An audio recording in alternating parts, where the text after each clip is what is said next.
na ako'y i-share ninyo gamay kaning pag install og mixer og dual amplifier. Ang una na tong himuon mga kaidol, series connection na siya mga kaidol ha. Ang una tong himo, mixer. Kani itong mixer dirita sa min out ta moagi. Left and right.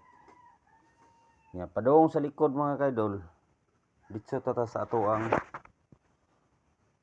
mixer to amplifier nga Concert 502 integrated. Muni ang mixer to 502 nga ampli. Dara sa likod mga kaidol, muni ang mixer. Kani padung ni diri sa amplifier. Dirita mo agi sa tuner. Kinahanglan mga kaidol naka natay kuan, natay Y. Kani naka Y. Dirita mo agi sa tuner. Kani tuner. Kung red dirita sa pula magagi. Nya ang kaning isa puti dirita sa babaw. Kinahanglan naka Y ni siya kay ang kani mga kaidol kani kay mao man ni ang sa kuan sa mixer, kani ang sa second amplifier. Mao na ni siya. Si kaduhang amplifier na to.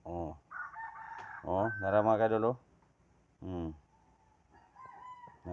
og largo ni diri sa in pod sa isa ka amplifier diri sa in.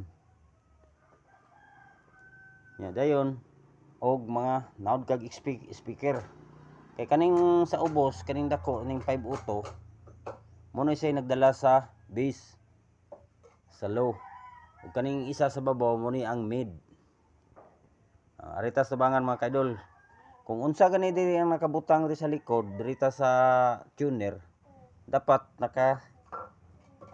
nakaselekta sa tubangan sa iyang selektor og tuner. Dapat ang ihang kuan mga kaidol, ang ihang selektor kay tuner man ta sa likod. Dirita magbutang sa tuner.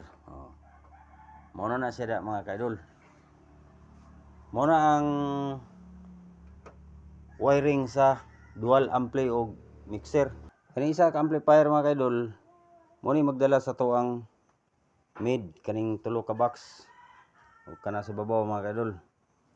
Mo na siya ang mid na to. Ug karing isa mga kaidol, kaning 502 nga integrated amplifier, mo ni magdala sa bass mga kaidol kani. Mo na ihang dala pod niya.